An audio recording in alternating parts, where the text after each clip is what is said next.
Hi, I'm Michael and welcome to Michael's Matters. In this month, as Congress is coming back into session, they're going to have a lot of issues on their plate. Many of these issues are long overdue problems that really need to get resolved before the end of this year. This is especially true because next year is going to be fully dominated by midterm elections, where there is a real possibility that Democrat dominance in Congress could be overturned. Also, during election years, really not a lot of other big reforms usually get done during that time frame because elected officials are so focused heavily on getting reelected rather than actually passing legislation. But one of the biggest bills that is making its way through Congress right now is the $3.5 trillion budget bill that includes some long overdue updates to many social programs such as universal pre-K, food stamps, as well as Medicare. Medicare being the go-to health insurance for most people in the U.S. who are over the age of 65 years old, has been woefully underfunded and limited on the types of benefits it provides to seniors for decades at this point. Included in the $3.5 trillion budget bill is some important updates to Medicare, including things like new coverage for dental, vision, as well as hearing, and the possibility of lowering the eligibility age so that more older Americans can get health coverage even earlier. Although these things are having widespread approval among both Democrats and Republicans in general, there is still resistance to the overall bill that could undermine efforts to make changes to this Medicare program. So today, we are talking about the new $3.5 trillion budget bill that is making its way through Congress, the new Medicare provisions that are in the bill that could make a world of difference for seniors and older Americans across the country, and what is some of the resistance to getting a bill like this passed. Now, this is Michael's Matters, and before we get to it, if you like this information, if you find it interesting, if you find it helpful, if you find it useful, please don't forget to like and subscribe. That way you can get updates when our newest and most informative videos become available. Okay, so let's start by talking about the new $3.5 trillion budget proposal that's making its way through Congress and really only has a short period of time to get voted on. This bill is a major piece in Democrats' plans to put serious amounts of money into many social programs that have languished over the last few decades. One of the main programs that is set to get a big overhaul in benefits is Medicare. Medicare is the highly popular government program that provides health coverage to seniors and disabled people across our country. We all pay into it through our taxes on our paychecks when we are working, and it's there to provide health coverage when we retire or when we get to age 65 or are no longer able to work, which really ever comes first. The program has been missing some major benefits that could change the lives of older Americans and retirees, and that is something like dental, vision, and hearing coverage. For whatever reason, and it's not apparent why, but coverage for things like dental, vision, and hearing have been seen as a luxury or tertiary to other coverages for things like hospital and medical services. Since its inception, Medicare has covered things like hospital stays under Medicare Part A, medical services like doctor's visits under Part B, and more recently prescription drug coverage under Medicare Part D plans. But with few exceptions, dental, vision, and hearing has not been covered.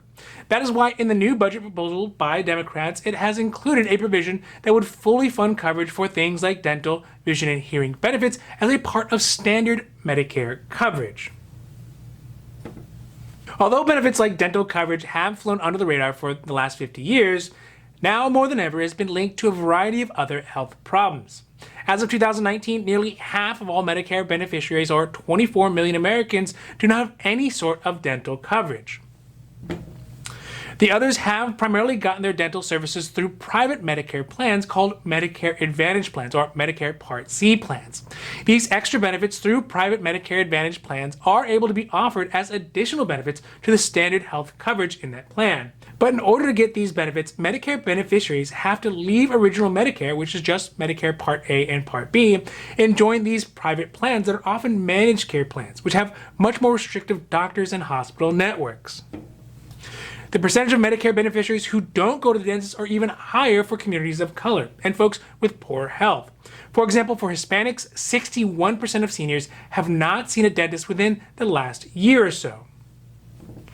The biggest reason why people don't go to the dentist is the expense. According to the Kaiser Health Foundation, the average out-of-pocket spending amount for a Medicare beneficiary who has had any dental services was $874 in 2018.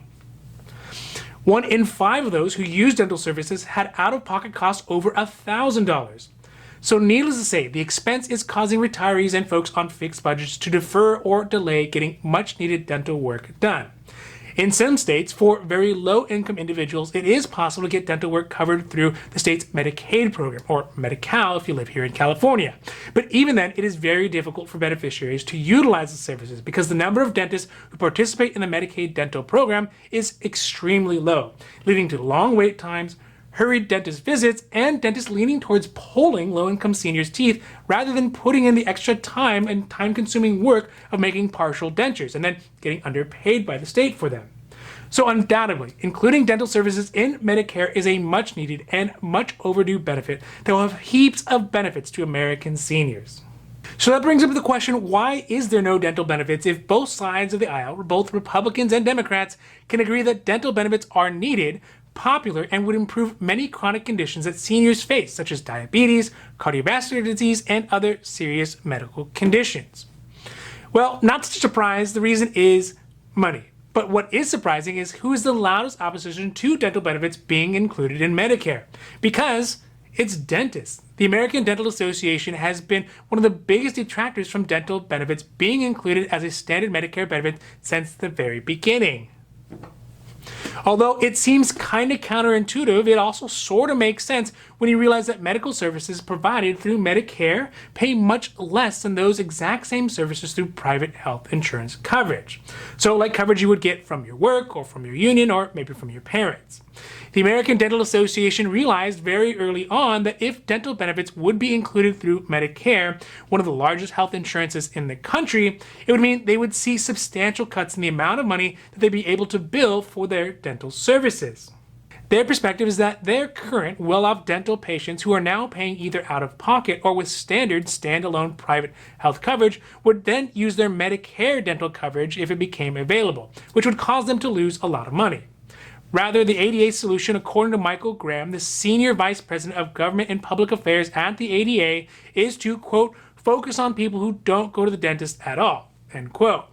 The ADA would rather Medicare only provide dental benefits to low-income seniors through a means test, which would leave their existing patients to pay full price and then encourage low-income seniors who are not really using dental services right now to come in and use the Medicare dental plan, thus increasing their overall money overall and saving resources for those low-income seniors who cannot afford private dental coverage. But again, the problem with the solution is similar to what states like California are experiencing when they offer free dental benefits to low-income residents through Medicaid.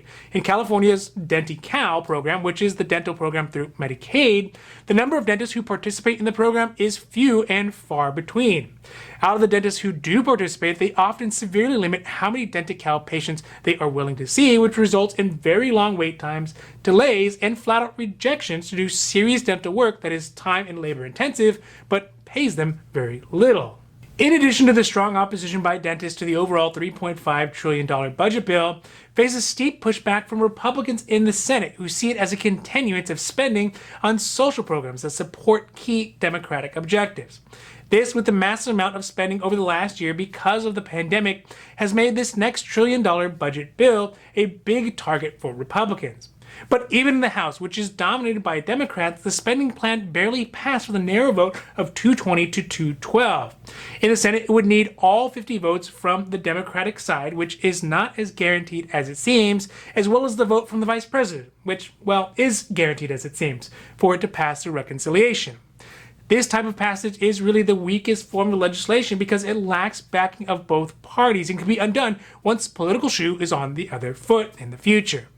This is more true now than it has ever really been, as moderate Democrats are going to have to defend their voting record as election season comes around in less than 6 months from now.